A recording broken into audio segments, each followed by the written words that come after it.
함께 조용한 기도 드리심으로 5월 첫째 주일 오후 예배 시작하겠습니다.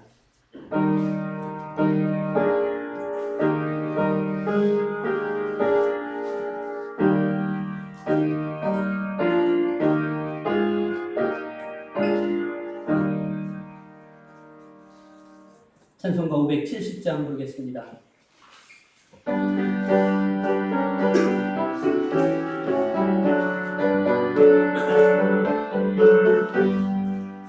주는 나를 기르시는 목자요, 나는 주님을 귀한 어린 양. 그는 푸른 맑은 시는 물가로 나를 늘 인도하여 주신다. 주는 나의 좋은 목자, 나는 그의 어린 양.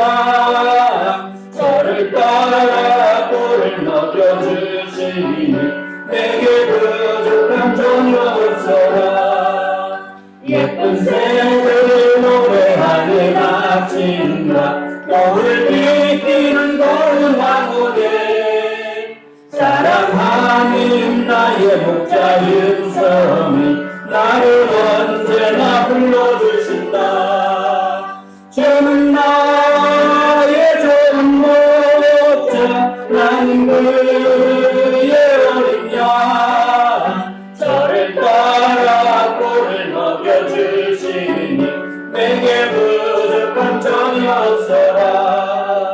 못된 짐승 나를 해치 못하고 번진 비단 삼지 못하리. 나의 주님 강한 손을 펼치사 나를 주야로 지켜주신다.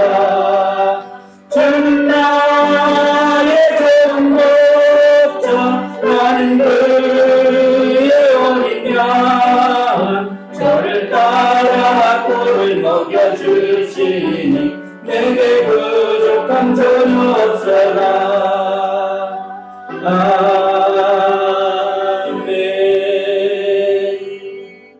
기도드리겠습니다. 거룩하신 하나님, 은혜와 사랑을 감사합니다. 하나님께서 저희들을 사랑하여 주시고 저희들의 가정을 사랑하여 주셔서 함께 믿음의 길을 걷게 하시고 하나님의 은혜를 알고 부모, 형제, 자녀와 함께하는 은혜들을 깨닫고 감사하게 하시니 감사드립니다.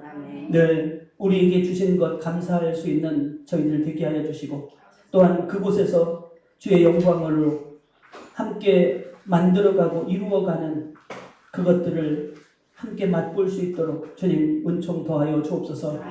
하나님, 특별히 선한 목자교회 각각의 가정들을 축복하여 주셔서 자녀들이 복되게 하시고 자녀들이 믿음 안에서 자라게 하시고 하나님의 비전을 품고 주의 영광을 부모님의 대를 이어 이루어갈 수 있도록 더 크고 복되게 믿음의 유산이 이어지는 가정들로 주님 그렇게 축복하여 주옵소서.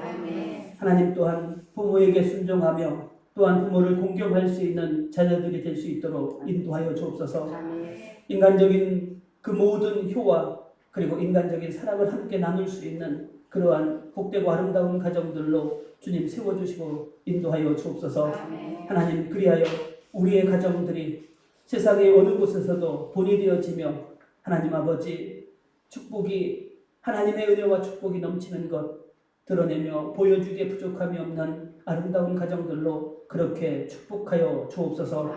하나님, 오늘도 하나님의 은혜와 말씀으로 저희들이 믿음 안에서 형제들이 무엇인지 깨닫는 시간 되게 하여 주시고 우리의 인간적인 가정들뿐만 아니라 믿음의 가정들 하나님 믿음으로 하나 되어진 이 믿음의 공동체를 주님 기뻐하시는 복된 공동체로 함께 만들어가기에 부족함이 없도록 주님 은총 베풀어 주옵소서.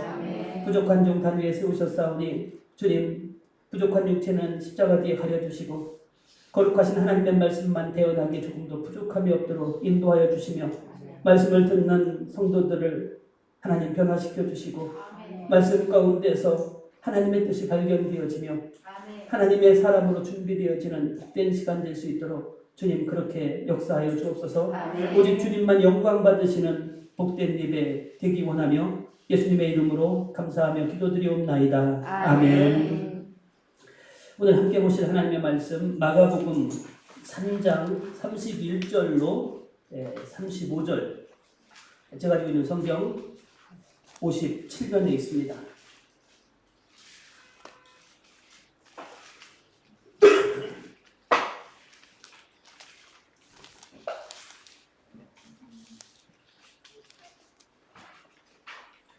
마가복음 3장 31절로 35절 교독하겠습니다. 그때에 예수의 어머니와 동생들이 와서 밖에 서서 사람을 보내어 예수를 부르니 우리가 예수를 둘러앉았다가 여짜오되 옥수수 당신 어머니와 동생들과 너희들이 밖에서 찾나이다. 대답하시되 누가 내 어머니이며 동생들이냐 하시고 둘러앉은 자들을 보시며 이르시되 내 어머니와 내 동생들을 보라. 누구든지 하나님의 뜻대로 행하는 자가 내 형제요 자매요 어머니이니라. 아멘. 오전에 감리교 교리적 서론 7번째를 읽어드렸습니다. 한 번 더 읽어드리겠습니다. 우리는 만민에게 복음을 전파함으로 하나님의 정의와 사랑을 나누고 평화의 세계를 이루는 모든 사람들이 하나님 앞에 형제됨을 믿습니다. 믿음의 형제됨, 영적인 가족이 됨에 대한 교리들을 오늘 오전에는 이제 이 부분들을 집중적이고 아니고 오늘 오후에 조금 더 자세하게 의미들을 좀 살펴보도록 하겠습니다. 오늘 저와 여러분들이 함께 읽은 본문은 공관복음서 공통적으로 나타나는 거예요. 마태복음 12장에 누가복음 8장에서도 비슷한 내용들을 그대로 기록하고 있습니다. 세상적인 혈연 관계로서의 육적인 가족. 그러니까 예수님, 물론 아버지 요셉은 계시지 않았고 어머니 마리아 그리고 남동생들 여동생들이 있었는데 이들과 맺는 관계 대단히 중요합니다. 그러나 또 한 가지 하나님을 믿음으로써 맺어지는 영적인 가족 관계의 중요성이 얼마나 큰가라는 것을 오늘 보면 우리에게 가르쳐주고 있습니다. 본문의 내용을 보시면 예수님에 대한 부정적인 소문이 전해집니다. 그러자 나사렛에서 살고 있던 예수님의 어머니 마리아와 육신적인 형제들이 찾아옵니다. 아마도 그들은 예수님을 고향 나사렛으로 데려가고 싶었던 의도가 있었던 것 같아요. 21절에 그런 의미들이 보여지고 있어요. 그렇다면 저들은 예수님의 나쁜 소식 그것보다도 차라리 가족으로 데려가는 것, 그래서 그런 소문들이 안 나는 것을 원하는 것, 이것은 대부분의 가족들에서 나타나는 현상이죠. 우리의 가족이 누가 잘못된 소리 하는 것 듣기 싫은 것처럼 당연히 육신적인 상황에서는 해야 될 것 같은 행동이에요. 그러나 또 한편으로 예수님께서 하시는 일들은 하나님 나라의 사역을 이루어 가시는 거잖아요. 그것들을 결과적으로 막으려고 했던 행동처럼 보여질 수 있다는 거죠. 세속적인 인본적인 생각 틀에 예수님의 어머니와 동생들은 아직 갇혀 있었다, 이렇게 말할 수 있습니다. 예수님께서는 배타적이고 편협한 혈연관계, 이게 늘 그렇더라고요. 혈연관계는 배타적이고 편협할 수밖에 없어요. 여러분들 가족의 문제를 객관적으로 여러분들은 보실 수 있어요? 쉽지 않죠. 피는 물보다 진하고 파는 안으로 붓는다는 것처럼 그렇게 보여지지 않더라고요. 가족관계도, 혈연관계도. 세상적인 그 개념, 이것들의 관점에서 보느냐, 아니면 오늘 우리가 믿음의 영적인 관계 속에서 우리의 가족과 믿음의 형제들을 보느냐, 이거는 대단히 중요한 문제다, 이렇게 말할 수 있습니다. 오늘 본문은 영적인 가족의 의미들, 그것이 어떤 의미들을 가지고 있는지를 말씀해 주고 있습니다. 어떻게 보면 예수님이 혈연관계를 무시하고 부정하는 것처럼 오늘 본문이 비춰질 수도 있어요. 그러나 예수님은 그 이야기를 하고 싶은 것이 아니라 하나님께 믿음과 순종으로 나아가는 데 있어서 때때로 혈연관계가 장애가 될 수도 있습니다. 그럼에도 불구하고 혈연 관계, 영적인 관계를 이루어가는 데는 우리가 멈추어 서서는 안 된다라는 사실들을 말하고 있어요. 오늘날 성도들은 하나님 나라의 가족된 자들을 대할 때 영적인 가족을 대하는 것처럼 해야 돼요. 우리의 친인 가족들을 대하는 만큼의 사랑과 관심이 있어져야 돼요. 그것이 있지 않고서는 그 교회는 새로운 신자 또는 다른 곳에서 신앙생활하다가 온 성도들이 하나됨을 이룰 수가 없어요. 많은 교회들이 새로운 교회에 새로 찾아온 사람들, 그게 성도든지 성도가 아니었던 사람들인지 저들이 그렇게 표현하죠. 겉돌다가 결국에는 정착하지 못하고 떠나가는 모습들을 보게 되는데 그것은 진실한 영적인 가족의 모습들로 대하지 못했기 때문이다 라고 말할 수 있습니다. 누구든지 자신의 육신적인 부모 형제를 아끼고 사랑하는 것처럼 다른 성도들을 대하지 않는다면 결코 하나님을 한 아버지라고 부를 자격이 없다. 이렇게까지도 말할 수가 있습니다. 또한 성도들은 예수 그리스도를 중심으로 새로운 영적인 관계를 맺었어요. 영적인 가족이 되었어요.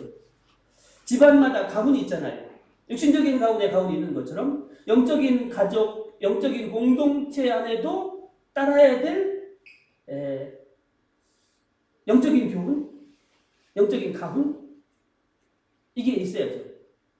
크게는 하나님의 말씀이 그 기준이 되어지고 작게는 한 교회 공동체 안에 함께 맞보며 이루어가야 될 그 공통의 뜻을 함께 따르는 모습들이 있지 않으면 그 공동체는 쉽게 말하면 하나된 하나님의 뜻을 온전히 행할 수 있는 공동체가 될 수 없다는 사실이에요.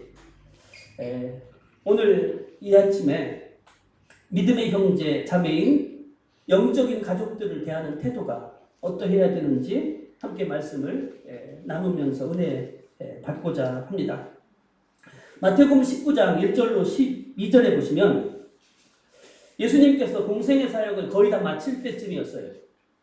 갈릴리에서의 사역이 다 마치고 베드야를 통해서 이제 어디로 가야 돼요? 예루살렘에 가셔야 돼요. 왜? 그게 예루살렘에서의 고난과 십자가가 마지막 사역이셨기 때문에. 근데 예수님께서 가시는 그 길 가운데 많은 사람들이 찾아옵니다. 왜요? 예수님 찾아가면 병도 고치고 여러 가지 자신들이 가지고 있는 모든 문제들을 해결함을 받을 수 있기 때문에 그 목적 하에서 예수님을 찾아왔어요. 예수님은 그들을 외면하지 않고 그들의 필요를 채워주시고 고쳐주시고 도와주셨어요. 근데 그 많은 무리들 가운데 또 다른 무리들이 있었어요. 바리새인들이었습니다. 저들은 자신들이 가지고 있는 문제를 해결하기 위해서 예수님을 찾아왔던 것이 아니라 예수님을 시험에 빠뜨리려는 목적을 가지고 찾아왔어요. 그러면서 당시에 교리적으로 민감한 문제를 가지고 예수님에게 질문을 해요. 무엇이든지 이유만 있으면 남편이 아내를 버려도 됩니까? 가장 예민했던 이혼 문제를 저들이 묻고 있어요.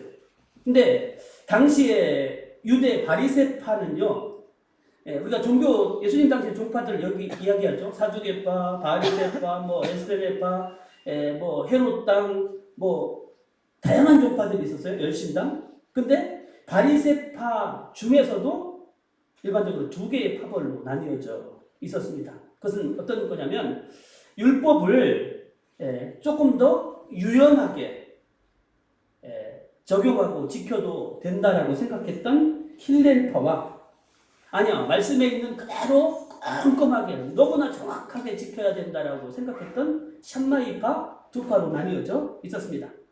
바리새인들은 이 질문들을 통해서 결국은 예수님의 이혼 문제에 대해서 어느 쪽의 입장을 지지하느냐 이런 의미의 질문을 담고 있다라고 말할 수 있습니다. 근데 언제든지 예수님을 시험하던 사람들의 특징은 이것을 선택하든 저것을 선택하든지 간에 올무에 빠지게끔 이렇게 그런 함정을 가지고 왔었거든요. 오늘 이 질문 속에서도 그런 의도가 내포되어져 있었어요. 불경건한 자가 되든지 아니면 융통성이 없는 자로 매도되어질 수밖에 없는 그런 질문을 던졌던 것이죠. 그런 그들에게 예수님은 창세기 2장 24절 말씀을 인용하고 계셔요. 이 말씀은 결혼에 대한 하나님과 사람 사이에 맺은 최초의 언약인데요. 이렇게 말씀합니다. 이러므로 사람이 그 부모를 떠나서 아내에게 합하여 그 둘이 한 몸이 될지니라 하신 것을 읽지 못하였느냐. 한 몸이 된다는 것은 남자와 여자가 서로 결합함으로써 한 인격체로서 완성된다라는 뜻입니다. 그러기 위해 남자는 그 부모를 떠나서 아내에게 합하라고 말씀합니다. 오늘 본문을 좀 자세히 보시면요. 거기에 아내와 라고 하지 않으시고 아내에게 라고 말씀합니다. 이 표현에는 남녀의 만남 주도권이 하나님께 있다는 뜻을 담고 있습니다. 남자가 여자를 선택하는 것이 아니라 하나님께서 정해놓으신 짝이 있는데 그 짝이 누구인지를 찾다가 짝을 만나게 되면 그에게 자기를 내어 주어서 서로 결합하는 것이 결혼이라는 말씀입니다. 예수님은 결혼에 있어서 만남의 주도권이 하나님께 있다는 사실, 다시 말씀드립니다. 이러한즉 이제 둘이 아니요 한 몸이니 그러므로 하나님이 짝지어 주신 것을 사람이 나누지 못할지니라. 결혼에 대한 그리스도인들에 대한 새 언약의 말씀이에요. 예수님께서는 결혼을 뭐라고 말씀하셨냐면 하나님이 짝지어 주신 것, 한마디로 이렇게 정의하셨어요. 부부가 함부로 갈라서거나 아내를 임의로 버리면 안 되는 이유가 바로 여기에 있는 거예요. 이제 둘이 아니요 한 몸이니 그러므로 하나님께서 짝지어 주신 관계다라는 것이죠. 자, 오늘 특별히 부부 관계, 가정의 관계뿐만 아니라 다른 관계들과의, 믿음의 형제들과의, 교회 안의 관계들과의 문제를 오늘 이 단어를 중심으로 해서 풀어가려고 합니다. 하나님께서 짝지어 주신 것. 이 표현이 결혼의 오묘한 이치가 다 담겨져 있어요. 하나님이 짝지어 주신 것이라는 단어를 헬라어 원문으로 보시면요. 호데오스 슈네 죽센이에요. 어렵죠? 한번 해보겠습니다. 오늘 가장 중요한 단어고 우리가 오늘 말씀을 통해서 꼭 기억해야 될 단어인데 호데우스 슈네 죽센. 호데우스 적어놓으세요. 중요한 단어인데 한번. 데우스라는 단어 혹시 여러분 들어봤죠? 하나님이에요. 헬라어로 데우스는 하나님이에요. 슈네 죽셈, 이것은 짝지어 주다라는 뜻이에요. 자, 그러면 데우스, 이건 호는 정관사고요. 데우스 슈네 죽셈, 하나님이 짝지어 주신 것.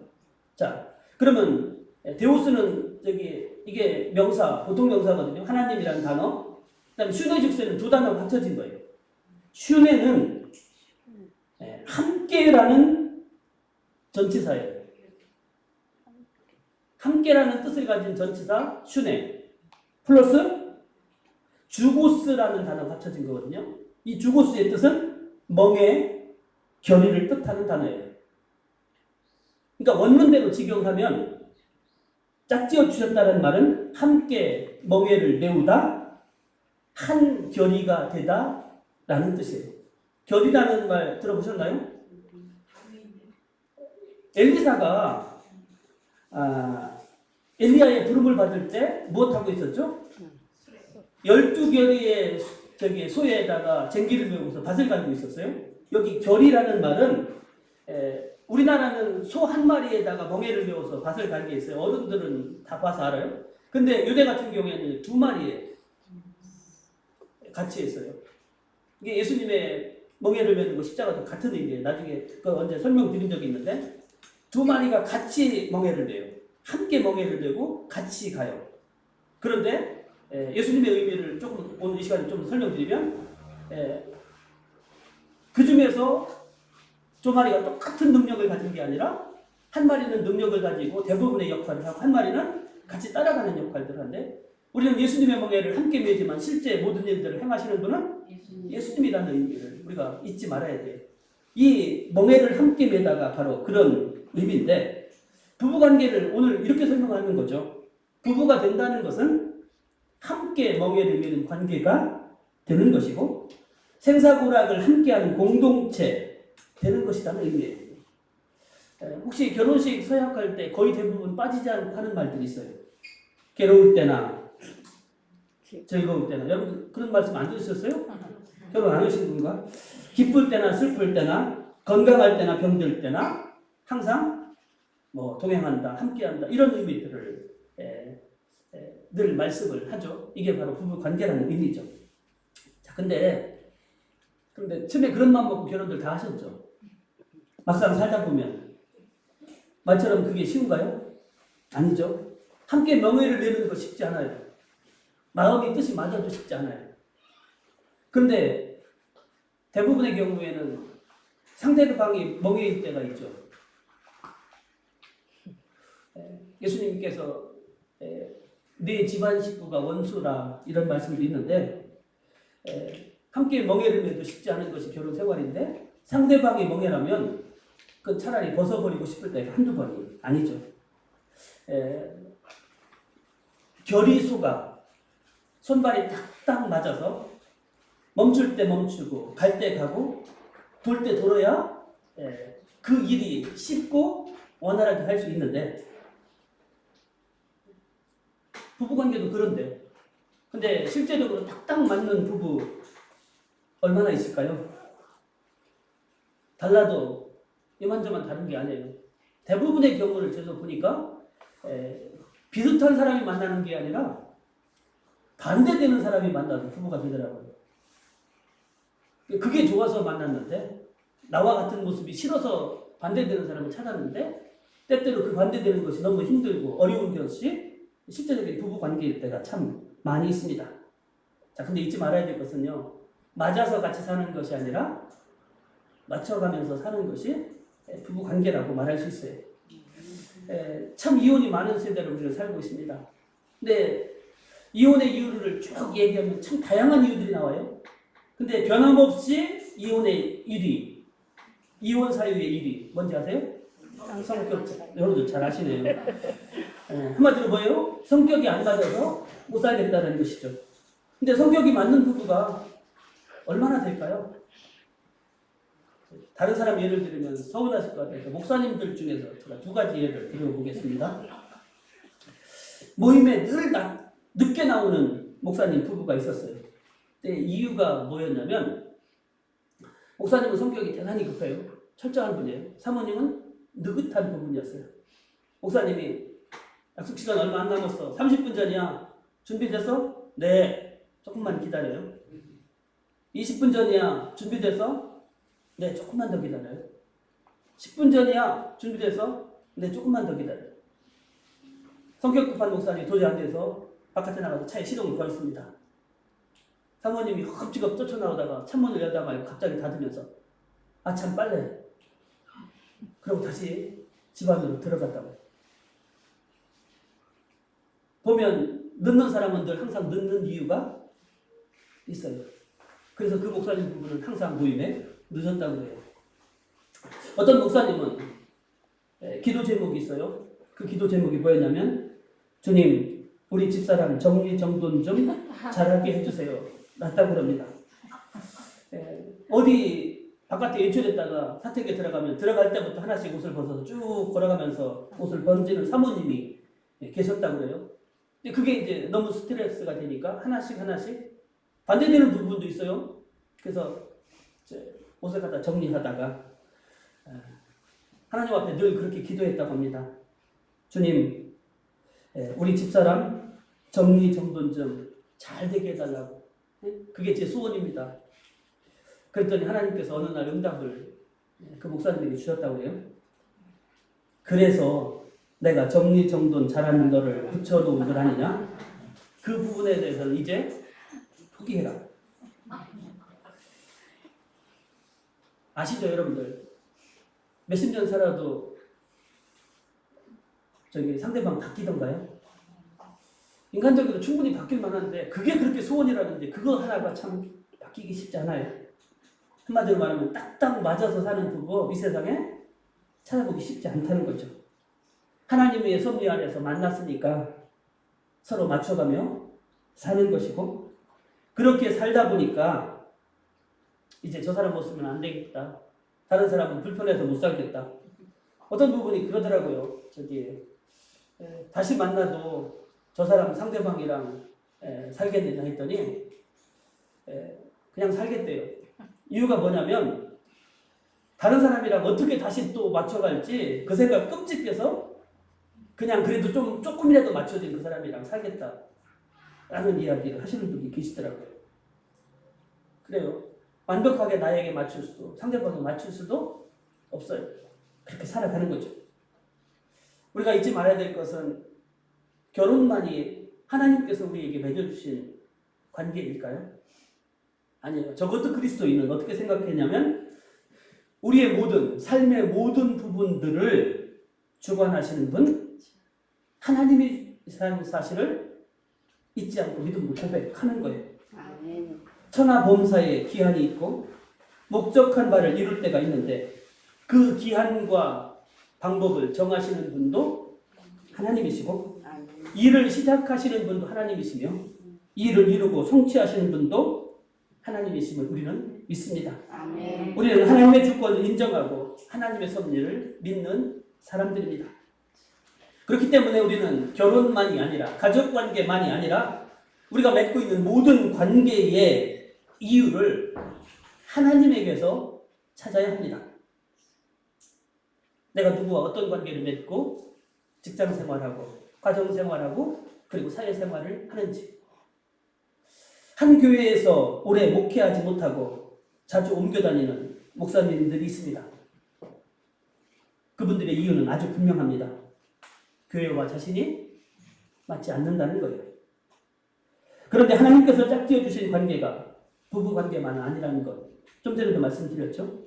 목회자와 교회의 만남도 성도와 교회의 만남도 하나님께서 짝지어 주신 것입니다. 호데우스 슈네 척셀 하나님 짝지어 주신 관계임을 잊지 않아야만 그 관계 속에서 자신의 역할을 할 수가 있어요. 그렇다면 왜 하나님께서는 그렇게 우리가 다 원하고 바라는 대로 좋은 방향으로만 짝지어 주는 건 아니잖아요. 왜 그렇게 짝지어 주셨을까요? 그것은 함께 멍에를 매라고 짝지어 주신 거예요. 나 교회에서 열심히 일합니다. 봉사합니다. 이렇게 말씀하시는 분들이 있어요. 근데 봉사가 믿는 사람들만 합니까? 세상 사람들도 다 봉사를 해요? 봉사는 자기가 좋아서 하는 거예요. 근데 우리는 그리스도인들은 봉사라는 표현도 쓰지만 또 쓰는 표현이 있습니다. 뭐냐면 헌신이라는 표현이에요. 저는 적어도 그리스도인은 봉사와 헌신을 나눈다면 봉사도 필요하지만 헌신의 삶을 살아야 된다라고 생각합니다. 어떻게 보면 비슷한 말이에요. 근데 그 명확한 의미들을 조금 더 깊이 들어가면 차이가 있어요. 봉사와 헌신의 차이. 봉사는 좋아서 하는 것이고 할만하니까 하는 거예요. 그런데 헌신은 하기 싫어도 하는 것이고 힘들어도 하는 것입니다. 왜 그렇게 하는 것일까요? 하나님이 원하시니까. 내가 짊어져야 할 멍에니까 희생하며 감당하는 것입니다. 마음 내키지 않아도 하기 힘들어도 함께 일할 사람들이 내 마음과 맞지 않아도 하나님의 주권에 순종하며 하나님께서 맡겨주신 일이기 때문에 해야 하는 것, 이게 바로 헌신입니다. 아내에게 합하여 주님 그렇게 명령하셨어요. 그렇게 해서 부부관계를 만들어 가라는 것이죠. 그런데 하나님은 그 합한다라는 의미, 함께 멍에를 맨다는 의미를 부부만이 아니라 하나님과 합하여 하나님의 일을 하도록, 교회와 합하여 주의 몸된 공동체를 섬기고 일할 수 있도록 목사님과 합하여 그 맡겨진 사역들을 감당할 수 있도록 성도들과 합하여 함께 그 일들을 하도록 말씀하셨어요. 그 일이 힘들어도 그 일이 어려워도 우리는 멍에를 메고 결의에 자신을 묶어두는 훈련들이 있어져야 돼요. 혼자 멍에를 가고 메고서 가는 것이 쉽겠어요? 둘이 멍에를 메는 게 쉽겠어요? 일의 양으로 볼 때는 둘이 하는 것이 쉬울지 모르지만 그러나 마음과 시간 모든 것을 다 맞춰야 되는 거니까 그게 힘들어요. 내 마음대로 주의 일을 하려고 하면 공동체로서 역할들을 하기 어려워요. 나랑 다르고 시간, 성격, 일의 양, 생각하는 바, 목적하는 바 달라도 함께 묶어지는 것, 이 과정들이 있지 않고서는 헌신과 희생의 길로 결코 나아갈 수 없다는 사실이에요. 하나님께서 원하시는 것은 바로 그런 것이에요. 함께 멍에를 메는 것, 그것을 하나님께서 기뻐하시고 그럴 때 하나님께서 그 관계에 복을 주십니다. 좋아서 하는 거 누구는 못하겠습니까? 호흡이 잘 맞는 일 누구는 못하겠느냐는 얘기예요. 그러나 별로 내키지 않는데도 호흡이 잘 맞지 않는데도 하나님께서 짝지어 주셔서 하라고 하셨으니까 하나님이 그것을 기뻐하시니까 함께 멍에를 메라고 명령하신 것이니까 하는 것, 이게 바로 헌신의 삶이며 그리스도인의 삶이 되어야 하는 것입니다. 그러려면 멍에를 메려면 뭐가 필요냐? 나를 부정해야 돼. 자기를 부인하지 않고서는 결코 멍에를 멜 수가 없습니다. 그리고 나를 비워야 돼. 내 욕심, 내 계획 다 가지고서는 함께 명예를 결코 멜 수가 없습니다. 자기를 죽이는 십자가를 경험해야만 멍에를 멜 수 있어요. 근데 중요한 건요, 그러다 보면 자꾸 나를 내려놓잖아요. 나는 내려갑니다. 근데 우리의 믿음은 성숙해져 가요. 이게 바로 신앙의 신비예요. 그러한 영혼, 그러한 모습들로 우리가 잘 조성되어져 나가기 시작하면 하나님께서 그때부터 우리의 범사에 복을 주시기 시작하셔요. 그 영적인 원리를 요한 3서 2절은 우리에게 잘 설명하고 있지 않습니까? 사랑하는 자여, 내 영혼이 잘됨 같이 네가 범사에 잘되고 강건하기를 원하노라. 이게 세 가지의 축복이 아니라 어쩌면 저는 그 영적인 축복의 순서를 저는 말씀하고 있다고도 그럴 수 있어요. 영혼이 잘되고 범사가 잘되고 강건하는 것이 진짜가 축복이지, 이것이 거꾸로 되어지는 것, 이것도 필요하지만 그게 영적인 축복의 원리와는 맞지 않을 수 있다는 것. 진짜 축복은 우리 영혼이 잘됨으로부터 시작되는 것이라는 것을 우리가 잊지 말아야 됩니다. 참 목회한다는 것이 진짜 오늘은 주로 이제 목사님 이야기들을 말씀드리는데 이제 그 의미 속에서 여러분들과의 관계들도 한번 기억을 하셨으면 좋겠습니다. 목회지 선택이 참 쉽지 않아요.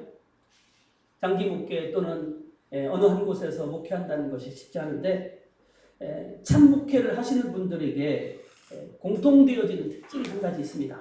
그것은 그분이 어느 곳에서 목회하는 것, 그것이 인간적인 조건이나 상황에서 이유를 찾지 않아요. 누구에게서 찾습니까? 하나님에게서 찾습니다.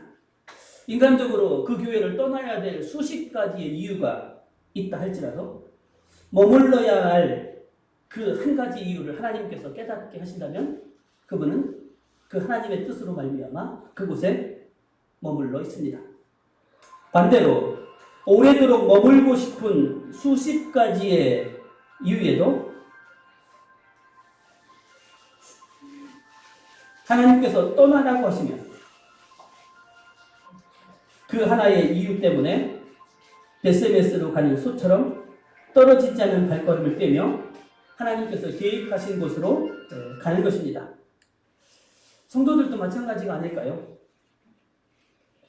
요즘 한국교회 상황을 보면 전 세계도 마찬가지지만요. 코로나 때문에 교회를 떠나고 신앙을 떠나는 분들이 적지 않다고 합니다. 어느 교회는 이 예배, 현장 예배냐, 온라인 예배냐 이 문제 때문에 서로가 상대방 의견들을 공격하고 그러다가 서로가 비난하면서 두 파로 나눠져 있고 때로는 교회를 떠나는 곳들도 있다고 합니다. 서로 멍에를 함께 지라고 하나님께서 짝지어 주신 관계인데 사람에게서 이유를 찾다 보니 그렇게 된 것입니다.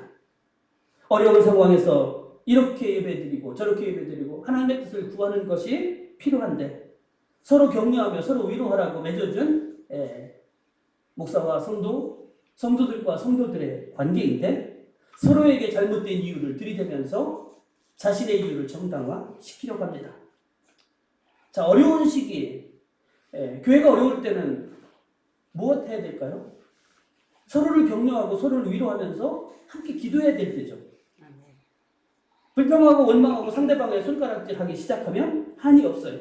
탓해야 될 때가 아니라는 것이죠. 잊지 마시기 바랍니다. 우리가 하나님께서 한 공동체로 묶어주신 것은 편할 때 좋은 것만을 누리고 할 수 있는 것들, 하고 싶은 일들만을 하라고 맺어진 관계가 아니라는 것. 힘들고 어려울 때 멍에를 벗어버리는 사람은 하늘의 상급이 없습니다.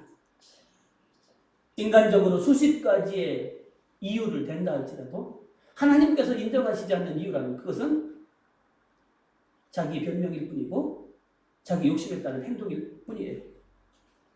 교회 2000년 역사 가운데 편하게 신앙생활했던 적이 얼마나 되는지 그러면 교회 역사를 꼼꼼하게 살펴보시지 않아서 잘 모르시겠지만 깊이 있게 살펴보신 분들은요 진짜 몇 년 되잖아요. 지금 한국 교회 상황은 이렇게 편한 지금 코로나 때문에 참 비난도 많지만요 이거는 이해도 아니에요. 믿는다는 그 사실 때문에 손가락질 당하고 그리고 끌려가고 매맞고 심지어는 죽고 한 사람이 아니라 그저 공동체 전체가 죽음당하는 생매장 당하는 경우들이 너무 많았어요. 한국에도 마찬가지예요. 순교지가 한두 곳이 아니에요. 이게 채 100여 년 조금 더 지나지 않았어요. 기독교 역사 속에서도 편하게 신앙생활하는 곳은 그렇게 많지 않아요. 왜 그럴까요? 저들이 생각했던 그 기준을 따르지 않는다는 이유였어요. 그래서 핍박하고 죽이기까지 했어요. 그래도 그런 핍박과 손가락질이 있어도 우리 믿음의 선배들은 그런 중에도 예배를 지키며 신앙을 지키며 교회를 지켜냈습니다. 아멘. 좋은 것만 취한 것이 아니라 하나님께서 짝지어 주신 교회를 사랑해서 죽음의 멍에까지도 저들은 지었고 벗으려고 하지 않았던 것입니다. 그게 성경에서 말하는 십자가의 도예요. 그게 십자가의 길이라고 할 수 있습니다.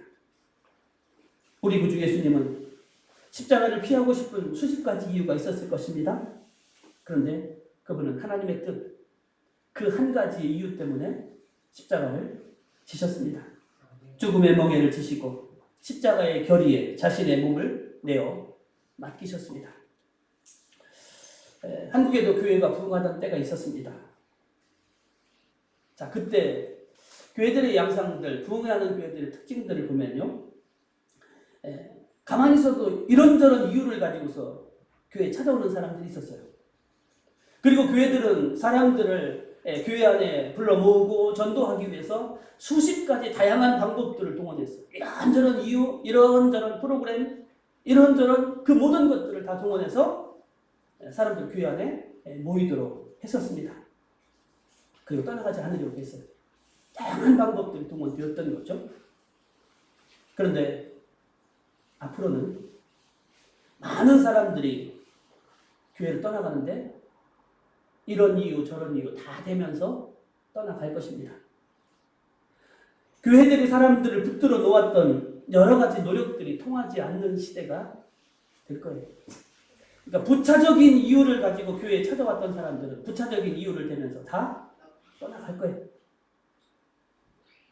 호데오스 슈네 축셀. 자, 누가 남아있을까? 적어도 이런 마음가짐을 가진 사람들 많이 남아있을지 몰라요. 하나님께서 나를 당신의 신부로 짝지어 놓으셨다. 주님의 몸된 우리 교회를 끝까지 지키라고 하나님께서 나에게 멍에를 메우셨다. 나는 저 목사님과 함께, 나는 저 성도들과 함께 한 결의에 소가되어 하나님의 집을 위해 일하겠다 라고 다짐하며 헌신하는 바로 그런 사람들만, 그런 성도들만 교회 안에 남을 것이고, 또 그런 분들만으로도 교회는 충분히 존재할 것입니다. 숫자가 많은 것이 참 교회가 아니라 참 믿음으로 세워진 사람들이 있는 것이 교회예요. 그리고 그렇게 온전히 하나님의 뜻, 하나님이 기뻐하시는 그 목적만을 가지고 나아가는 교회만이 구원의 방주로서 다시 쓰임을 받을 수 있게 될 것입니다. 아멘. 오늘날 되어지는 전 세계 신앙의 상황들, 그 모습들 보면 마치 그런 것 같아요. 하나님의 기질이 시작된 것 같습니다. 혹시 젊은 사람들 기질이 뭔지 아세요? 몰라요? 탈곡을 해놓으면 알곡도 쭉정이도 먼지도 다 섞여 있어요. 그러면 옛날 분들은 이렇게 이제 이렇게 돼서 이게 키라고 하는데 이거 잡고서 이렇게 이게 키질이라고 있거든요. 저도 많이 해봤는데 키질하면 어떻게 되냐면 하면 할수록 알곡은 어떻게 해요? 안으로 들어가요. 쭉정이나 먼지는 밖으로 나가요. 오늘날 신앙의 형태가 앞으로 그렇게 되어져 갈 것 같아요. 하나님의 기질이 시작되어졌다는 얘기는 수없이 많은 환난과 고통과 어려움들이 교회 안에 닥치게 돼요. 그러면 알곡들은 어떻게 해요? 더욱더 하나님의 품으로 더 가까이 더 깊이 있게 은혜 가운데 나아갈 것이지만 축정이들, 먼지들은 다 떨어져 나갈 것이에요. 부부 관계도, 부모 자녀 관계도, 형제 자매 관계도 하나님에게서 이유를 찾으면 결코 사람이 나눌 수 없지만 다른 이유들 가운데 찾으면 나눌 수밖에 없고 서로를 멀리하고 미워하고 자신만을 찾을 수밖에 없을 것입니다. 그래서 예수님은 하나님이 짝지어 주신 것을 사람이 나누지 못할지니라 라고 말씀하셨어요. 아멘. 시편 133편 1절로 3절에 보시면 보라 형제가 연합하여 동거함이 어찌 그리 선하고 아름다운고 머리에 있는 보배로운 기름이 수염곧 아론의 수염에 흘러서 그의 옷깃까지 내림 같고 헐몬의 이슬이 시온의 산들에 내림 같도다. 거기서 여호와께서 복을 명령하셨나니 곧 영생이로다 하시네요. 이 말씀처럼 우리 교회가 아름다운 연합, 축복의 관계를 이루어 가야 될 것입니다. 아멘. 시편 128편 1절로 6절에 여호와를 경외하며 그의 길을 걷는 자마다 복이 있도다. 내가 내 손이 수고한 대로 먹을 것이라. 내가 복되고 형통하리로다. 내 집 안방에 있는 내 아내는 결실한 포도나무 같으며 내 식탁에 둘러앉은 자식들은 어린 감람나무 같으리로다. 여호와를 경외하는 자는 이같이 복을 얻으리로다. 여호와께서 시온에서 내게 복을 주실지어다. 너는 평생에 예루살렘의 번영을 보며 네 자식의 자식을 볼지어다. 이스라엘에게 평강이 있을지로다. 이 말씀처럼 하나님의 축복이 넘치는 아름다운 가정을, 부부관계, 부모자녀관계, 형제관계를 만들어 가야 됩니다. 오늘 저와 여러분들의 가정이 하나님이 축복하시는 이러한 가정 되실 수 있길 바랍니다. 아멘. 사랑하는 성도 여러분, 시편 127편 1절은 이렇게 말씀합니다. 여호와께서 집을 세우지 아니하시면 세우는 자의 수고가 헛되며 여호와께서 성을 지키지 아니하시면 파수꾼의 깨어 있음이 헛되도다. 우리의 가정은 하나님이 축복하시는 가정, 하나님이 지켜주시는 가정이 되어야 합니다. 아멘. 마가복음 3장 35절 오늘 본문 마지막 절은 이렇게 말씀합니다. 누구든지 하나님의 뜻대로 행하는 자가 내 형제요 자매요 어머니이니라. 아멘. 우리의 가정은 하나님의 뜻대로 행하는 영적인 가정이 되어야 됩니다. 아멘. 그 영적인 가정으로 함께 만들어 가야 됩니다. 아멘. 이것을 위해서 하나님께서는 저와 여러분들의 가정 그리고 오늘 선한 목자 교회를 여러분들이 만나는 다른 사람들의 관계를 짝지어 주셨어요. 호데우스 슈네죽셀 이 사실을 우리가 반드시 기억했으면 좋겠습니다. 아멘. 이 말씀의 의미를 깊이 묵상해서 남편과 아내, 부모와 자녀를 대하시고 더 나아가 하나님의 영적인 가정으로 삼아주신 우리의 공동체, 믿음의 형제 자매로 이 신앙의 길을 걷게 하신 선한 목자 교회를 그렇게 아끼고 사랑하며 멍에를 매는 자리에까지 저와 여러분들의 믿음이 자랄 수 있도록 그리하여 하고 싶어서 시간 남아서 내가 원해서 하는 봉사의 차원을 넘어 하나님이 원하신다면 힘들고 어려워도 그분의 뜻을 따라서 헌신하는 자리에까지 함께 나아가는 함께 그 일을 이루어가는 아름다운 믿음의 공동체 만들어 가실 수 있는 저와 여러분들 되시기를 주님의 이름으로 축원합니다. 아멘. 하나님 감사합니다. 저희들의 가정, 부부, 부모 자녀가의 관계, 형제의 관계 하나님이 짝지어 주셨기에 아름다운 가정 이룰 수 있었습니다. 우리의 가정이 신앙이 계승되어지고 하나님이 기뻐하시는 그 은혜와 축복의 가정이 되도록 하나님 함께 멍에를 맬 수 있게 하여 주옵소서. 아멘. 하나님께서 사랑하시는 저희 교회 영적인 가족으로 하나님께서 짝지어 주신 것을 믿습니다. 아멘. 함께 멍에를 매라고 함께 힘들고 어려워도 때로는 하기 싫어도 헌신함으로써 하나님의 원하시는 뜻을 이루어가라고 짝지어 주신 관계임을 잊지 않게 하여 주옵소서. 아멘. 내 욕심 따라 내가 원하는 방향으로 내가 하고 싶은 것만 하려는 관계가 되지 않도록 하나님 헌신의 의미를 다시 한번 기억하며 서로가 합하여 온전하신 하나님의 뜻을 이루어가는 아름다운 공동체로 만들어가기에 부족함이 없는 저희들 되기 원합니다. 아멘. 멍에를 매는 것이 기쁨이 되게 하여 주옵소서. 아멘. 멍에를 매므로써 하나님의 뜻이 이루어지는 것을 우리의 사명으로 여기게 하여 주시고 그리하여 우리 교회를 통해서 하나님의 영광 받으시고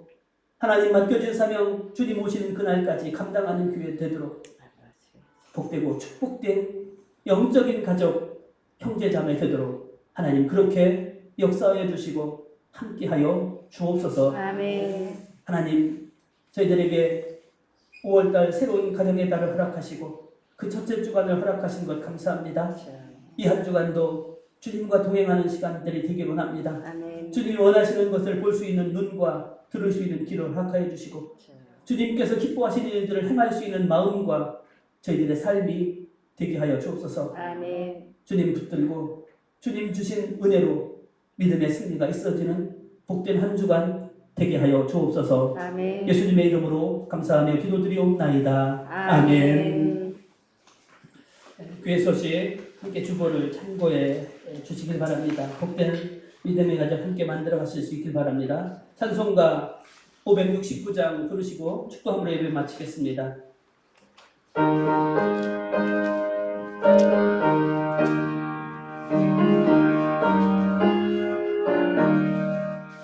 선한 목자 되신 우리 주 항상 인도하시고 푸른 비단 좋은 곳에서 우리 먹여주소서. 선한 목자 구세주여 항상 인도 선한 목자 글쎄 주여 항상 인도하소서. 양의 군이 되신 예수여 우리 영접하시고 길을 잃은 양의 우리를 항상 인도하소서. 선한 목자 글쎄 주여 기도 들어주소서. 선한 목자 글쎄 주여 기도 들어주소서. 은이 많고 약한 우리를 용납하여 주시고 주의 넓고 크신 은혜로 자유 얻게 하소서. 선한 목자 글쎄 주여 지금 나아갑니다. 선한 목자 글쎄 주여 지금 나아갑니다. 일찍 주의 뜻을 따라서 살아가게 하시고 주의 크신 사랑 베푸사 따라가게 하소서. 선한 목자 글쎄 주여 항상 인도하소서. 선한 목자 글쎄 주여 항상 인도하소서.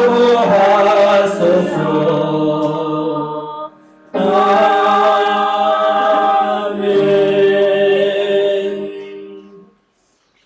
이제는 우리 구주 예수 그리스도의 은혜와 하나님 아버지의 무한하신 사랑하심과 성령님의 역사, 교통, 위로하심이 하나님께서 짝지어 주신 가정, 교회, 먼저 헌신하고 먼저 멍에를 메고 힘들고 어려워도 하나님이 원하시는 그 길을 걸어감으로써 복되고 아름다운 공동체로 함께 만들어가기를 원하는 선한 목자교회 모든 심령들 머리 위에 이제로부터 영원까지 함께 하옵시기를 축원하옵나이다. 아멘. 아멘.